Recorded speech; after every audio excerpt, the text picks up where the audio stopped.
Comment est appliqué le règlement Dublin en France?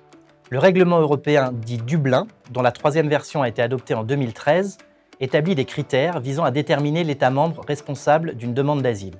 Le plus utilisé de ces critères est celui du pays de première entrée dans lequel un demandeur d'asile a été identifié. En 2018, les préfectures ont placé 45 800 demandeurs d'asile sous procédure Dublin, ce qui représente un tiers de l'ensemble des demandes.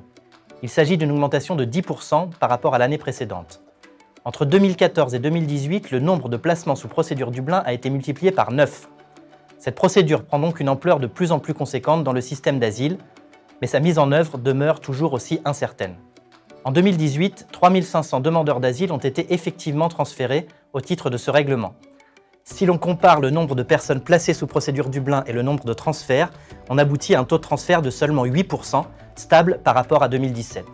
Ce faible taux s'explique de différentes manières. Refus des états requis, annulation des décisions de transfert par les tribunaux administratifs, fuite des demandeurs qui ne veulent pas être transférés vers un autre État européen, ou encore application de la clause de souveraineté. Près d'un quart des procédures Dublin enregistrées en 2018 ont ainsi été éteintes, c'est-à-dire abandonnées, au cours de l'année. Sur les 7 premiers mois de l'année 2018, la tendance de l'année précédente se confirme. La France transfère environ 1000 demandeurs de plus qu'elle n'en reçoit depuis les autres États européens. Cependant, ce résultat doit être nuancé. D'une part, en termes de politique publique, la procédure Dublin mobilise des moyens humains et financiers considérables, pour des résultats très faibles. D'autre part, et surtout, pour l'immense majorité des demandeurs d'asile dont le transfert n'est finalement pas mis en œuvre, la procédure Dublin a pour principale conséquence de retarder l'instruction de leur demande de plusieurs mois, voire au-delà d'une année.